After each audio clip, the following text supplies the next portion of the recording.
My name is Spencer Garrett. I'm 26, and I live in Phoenix, Arizona. 1 month after my master's graduation, where not a single family member bothered to show up, my phone lit up with Mom. I actually smiled for half a second, thinking she was finally calling to say sorry. Instead, the second I answered, she launched straight in. "Hey, I need you to send $3,000 today. It's for your little brother's 3-week Europe trip with his friends." I was so stunned I barely got the words out. Wait, why wasn't I invited? Her voice turned ice cold. "Stop asking questions. Just send the money." Click. She was gone. That was the exact moment something inside me snapped, and that same night, while the rest of Phoenix was sleeping, I made the move that ended my relationship with my family for good. If you've ever felt like you were the only one in your family who didn't belong, hit that like button right now and stay until the very end, because what I did next still shocks people when I tell them. Drop your city in the comments so I know you're here, and let's get into it. To understand why that one phone call completely broke me, I have to take you all the way back to the very beginning. I grew up in a typical stucco house in a North Phoenix neighborhood where every front yard had a saguaro cactus, and the mailboxes all looked identical. For the first 7 years of my life, I was the only kid, and that meant I got 100% of my parents' attention. Mom Kathleen Garrett worked part-time at a title company, but she still managed to be room mom every year, show up to every school play with homemade cupcakes, and sit on the floor reading with me for hours. Dad, Derek Garrett, was a site supervisor for a home builder, and on weekends he'd take me to job sites, let me wear a little hard hat, and teach me how to read blueprints before I could even spell the word. Family dinners were loud, and happy vacations were to San Diego every summer, and I honestly believed I had the best parents in the world. Then my little brother Jaxon Garrett arrived the summer I turned 7, and it felt like someone flipped a switch. Mom took extended leave that turned permanent. Dad started picking up weekend shifts. The house that used to revolve around my soccer schedule suddenly revolved around colic teething and baby sign language classes. At first, I thought it was temporary. Babies are a lot of work, right? But the temporary never ended. By the time Jaxon was walking, my bedroom had been converted into a playroom because the baby needs more space. My old toys went into storage for when Jaxon is big enough to appreciate them. Mom's phone wallpaper changed from a picture of me at my first grade graduation to a non-stop rotation of Jaxon's face. I learned fast that if I wanted anything, I had to handle it myself. When I needed new cleats in 4th grade, Mom was at the pediatrician with Jaxon for the 3rd time that week, so I walked to the sporting goods store with my birthday cash and bought them alone.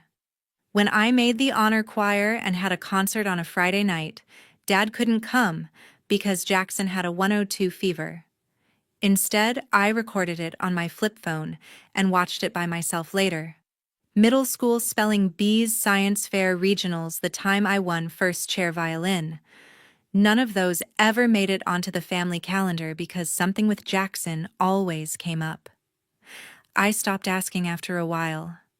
I just started doing everything solo so nobody had to choose between us. By 13, I was waking up at 5:30 to catch the public bus across town to the magnet high school that offered better classes. I did my own laundry, cooked dinner 3 nights a week when Mom was too tired from chasing a preschooler, and tutored other kids after school to save for a laptop because the family computer was always occupied by Jaxon's learning games. Teachers called me mature beyond my years. Friends thought my parents were super chill because they never enforced curfews. They never realized I didn't have curfews because nobody noticed when I came home. High school got worse. I was captain of the debate team, editor of the yearbook, and graduated valedictorian with a 4.7 GPA, but my own parents missed the ceremony because Jaxon had a travel baseball tournament in Vegas that same weekend. Mom sent a text that just said, "So proud, honey," with a heart emoji. That was it. When acceptances came in, I got full rides to every UC school I applied to. I sat my parents down at the kitchen table and told them I'd been accepted to Berkeley with enough scholarship money to cover everything. Dad looked up from his phone long enough to say, "That's awesome, Spencer. Really takes the pressure off the college fund we've been building for Jaxon." Mom nodded enthusiastically and added, "Exactly. Now we won't have to worry when it's his turn." They said it like they were congratulating me, but all I heard was confirmation that every dollar they'd ever saved had always been earmarked for the child they actually valued. I packed my bags the week after graduation, hugged them goodbye in the driveway while Jaxon played Fortnite inside, and flew to California with zero intention of ever looking back the same way again. When college started, everything finally felt like it was mine. I landed in Berkeley with one goal: build a life where nobody could treat me like an afterthought ever again. The campus was huge, the classes were brutal, and for the first time I had to figure out how to pay for food and rent without a single dollar from home. I picked up 3 jobs my freshman year: early morning barista shifts before 8 a.m. lectures, tutoring calculus on weekday evenings, and weekend catering gigs in San Francisco that paid cash tips. By sophomore year, I added a paid research position with a finance professor who saw something in me. Sleep became whatever minutes I could steal between closing the cafe and opening my laptop, but I loved every second because every paycheck was proof I could survive on my own. The finance program was intense, and I threw myself into it. I interned every summer, first at a credit union in Oakland, then at a boutique investment firm in the city, and finally at one of the big banks downtown. My resume started looking like something recruiters fought over, and I graduated undergrad with honors, zero debt, and a full-time offer in hand. Instead of stopping there, I enrolled straight into the master's program because the bank had a tuition reimbursement deal.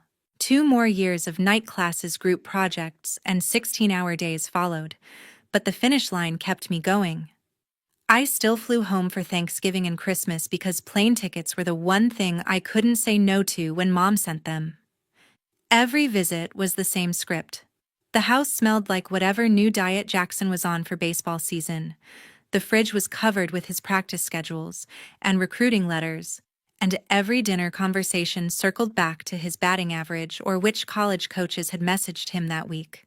I'd sit there with my new job title and 6-figure bonus news burning in my throat, but nobody ever asked. If I tried to mention work, Mom would cut in with, "That's nice, honey, but listen to this." Jaxon got invited to a showcase in Florida.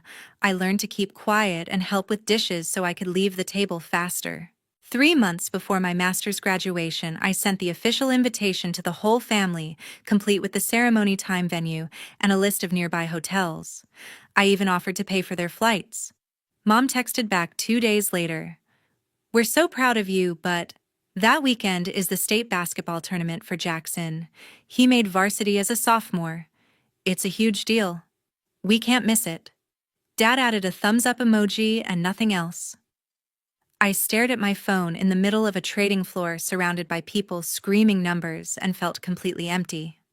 Graduation day hit 112 degrees in Phoenix. I had flown in the night before just to walk across that stage.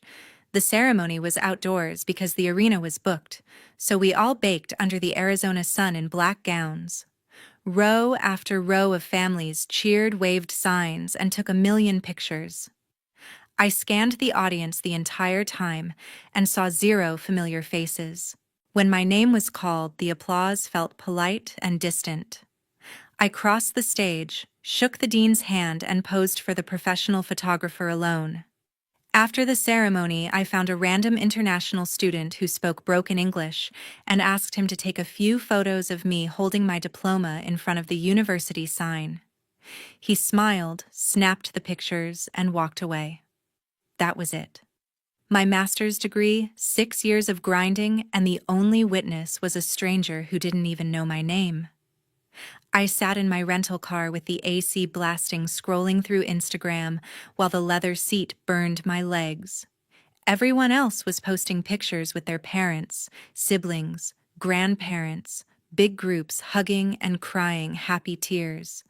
My feed had nothing, No tags, no stories, no mention I even existed. I drove to In-N-Out, ate a double-double in the parking lot, and flew back to California that same night because staying longer felt pointless. 1 month after that empty graduation day, everything exploded. I was back in Phoenix full-time now, working long hours as a junior analyst at a private equity firm downtown. Most nights I didn't leave the office until 9 or 10, then grabbed takeout and collapsed in my one-bedroom apartment near Camelback Mountain. It was late June, the kind of Arizona heat that makes the air shimmer even after sunset, and I remember kicking off my heels and pouring a glass of wine when my phone started ringing with Mom's name on the screen.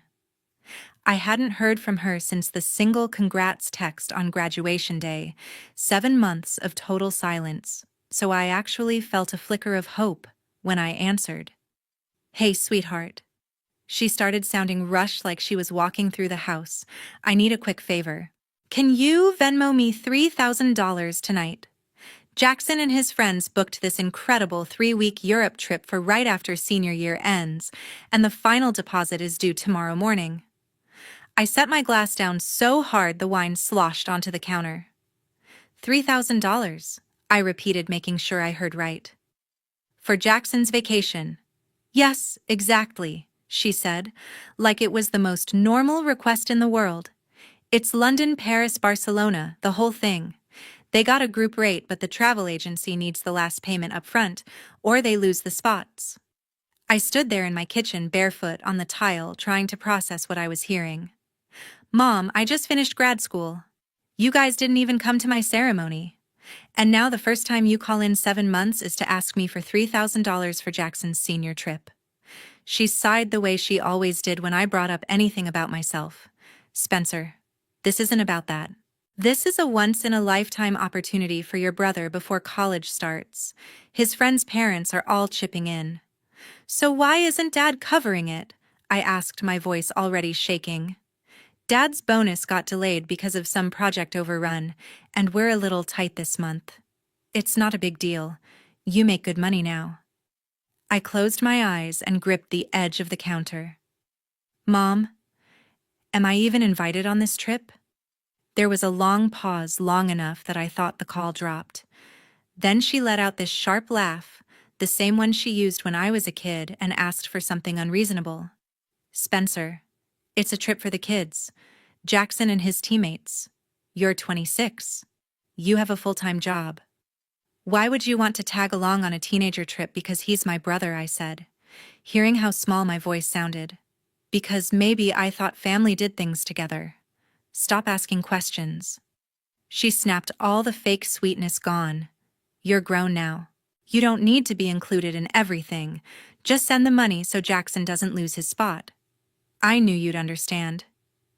I opened my mouth to argue, to scream, to say anything, but before a single word came out, she added, "I have to go. Jaxon needs help picking hostels." "Thanks, honey." Click. The line went dead. I stood frozen in my kitchen while the air conditioner hummed and the pool lights flickered outside my window. $3,000 for a vacation I wasn't even invited to. 7 months of silence broken only because they needed cash, and the second I asked why I was excluded, I got shut down like I was being dramatic. I looked at my phone, still showing 32 seconds on the call timer, and something inside me went completely cold. That night I sat motionless on my couch for what felt like hours, wine-untouched city lights blinking through the blinds. The silence in the apartment was so loud it hurt. My mind kept replaying every single moment from the past 19 years like a highlight reel of rejection. The birthdays where only Jaxon got the big cake, the Christmases, where my gifts were practical, while his were extravagant, the way Mom and Dad clapped loudest at his games, and never once made it to my academic banquets. I had spent my entire life shrinking myself so there would be enough room for him in their hearts, and the second I dared to ask for the smallest scrap of inclusion, I was told to stop asking questions. I picked up my phone again, hands shaking, and opened Instagram out of pure masochism. Jackson's story had a new countdown sticker Europe with the boys. 28 days. I tapped through and saw group photos from their planning party last weekend, all his baseball buddies holding mock boarding passes, mom and dad right in the middle grinning like proud parents of the groom. The next story was a video of mom helping the boys pick out backpacks at REI, laughing about how many protein bars to pack. Not a single frame included me, not even a mention. I went deeper and found the private group chat they'd been accidentally added to months ago and never left Jackson's Europe Squad 2024. Over 200 members, parents, cousins, teammates, and right there in the pinned message were mom and dad listed as emergency contacts and backup payers. They had been active in the chat for weeks, posting hotel options, excursion ideas, and even joking about sneaking the boys extra spending money. I scrolled until my thumb cramped and realized I had never been considered not even as an afterthought. Something inside me broke wide open. I started crying so hard I couldn't breathe, ugly heaving sobs that scared even me. Without thinking, I scrolled to the one person who had never let me down and hit call. My grandma Norma Jean Holt picked up on the second ring, her Florida voice warm and raspy from years of cigarettes. She swore she quit.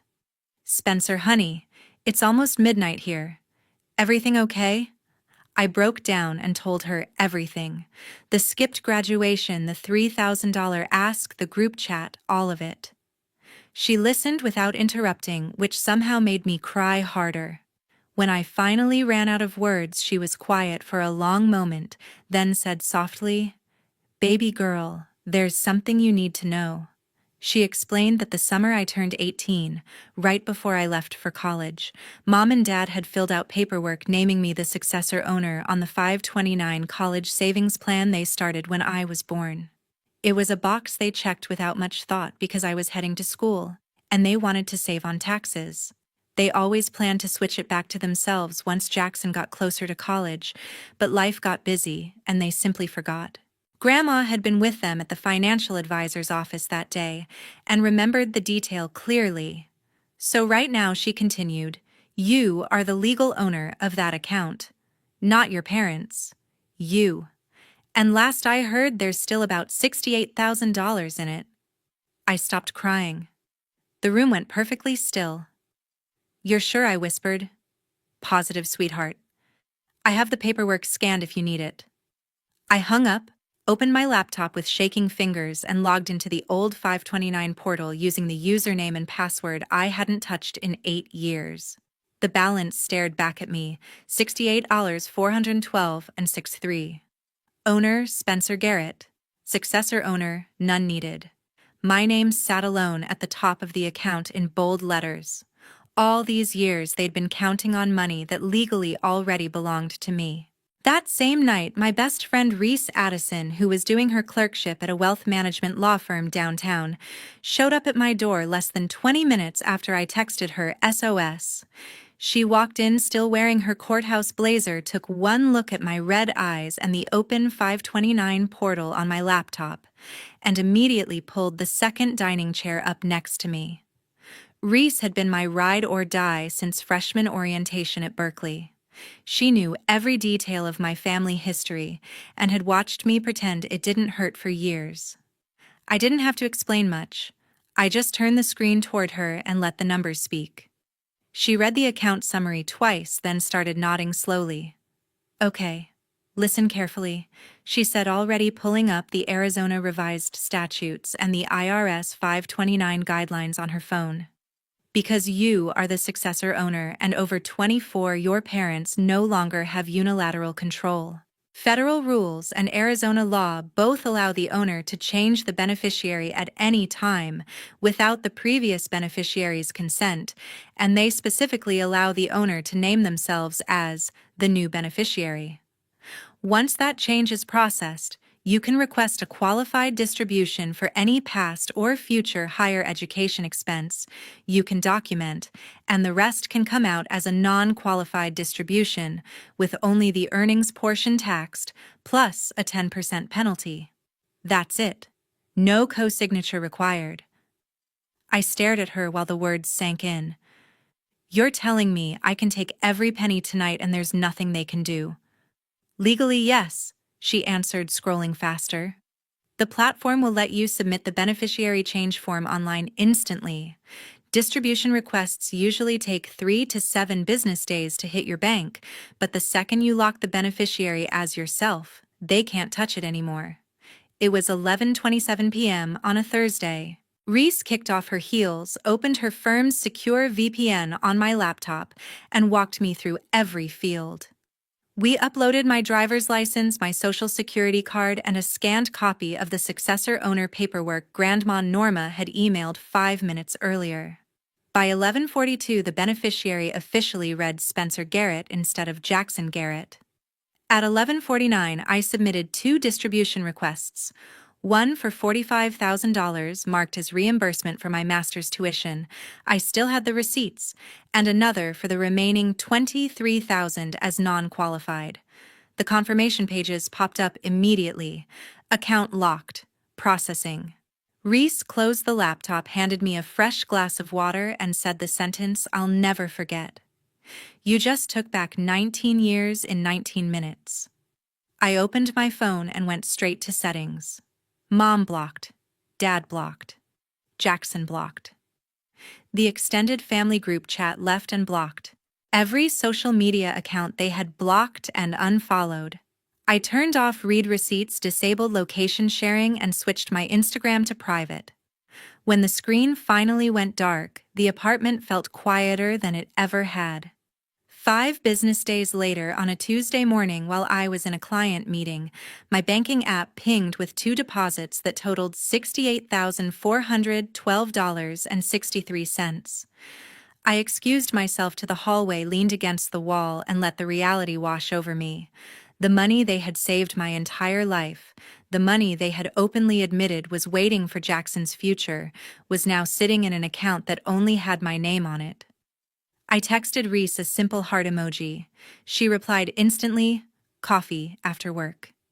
You owe me a latte for the fastest pro bono consult in history. I never answered another call, text, or email from anyone in that house again.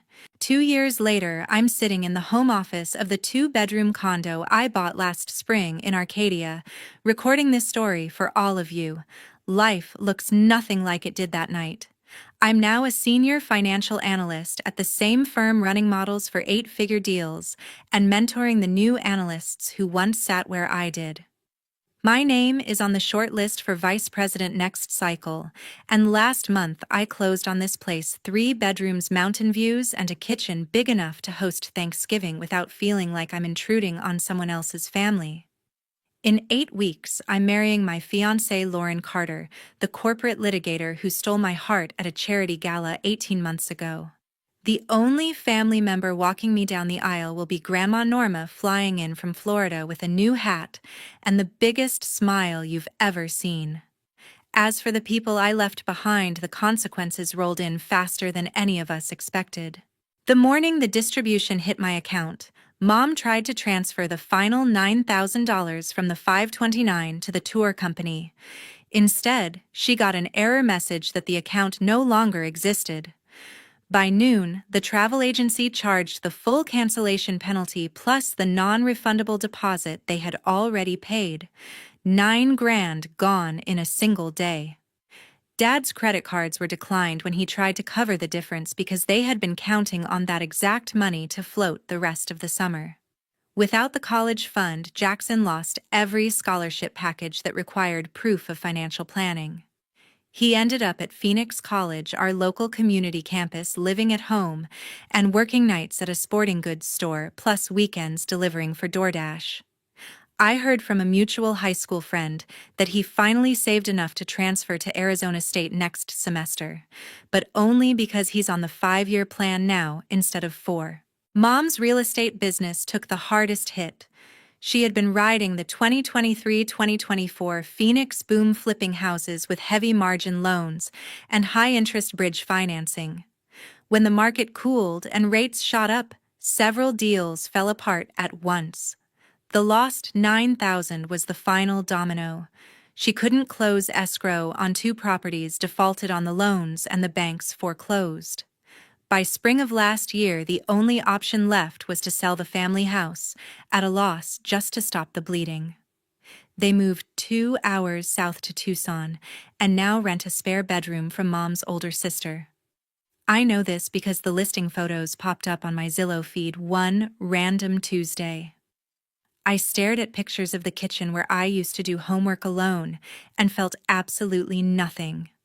Mom found my work email, somehow probably LinkedIn, and sent a message 6 months ago that still sits unread in a folder I created called Do Not Open.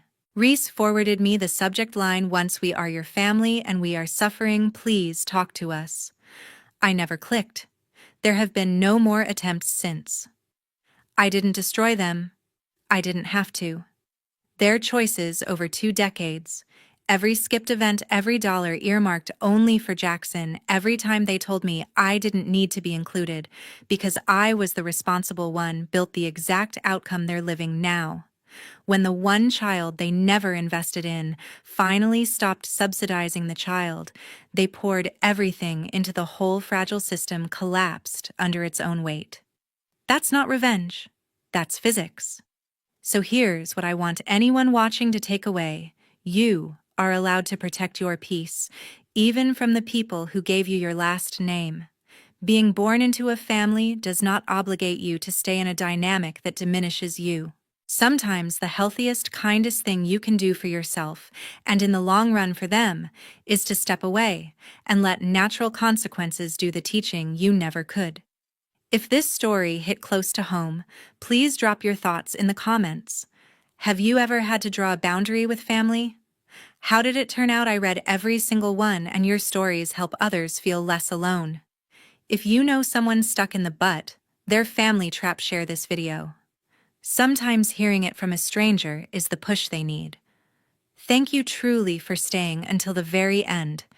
It means the world that you let me tell you my truth. Hit subscribe if you haven't already, turn on the bell, and I'll see you in the next one. I didn't break my family. They lost me a long time ago. Walking away was simply the inevitable result.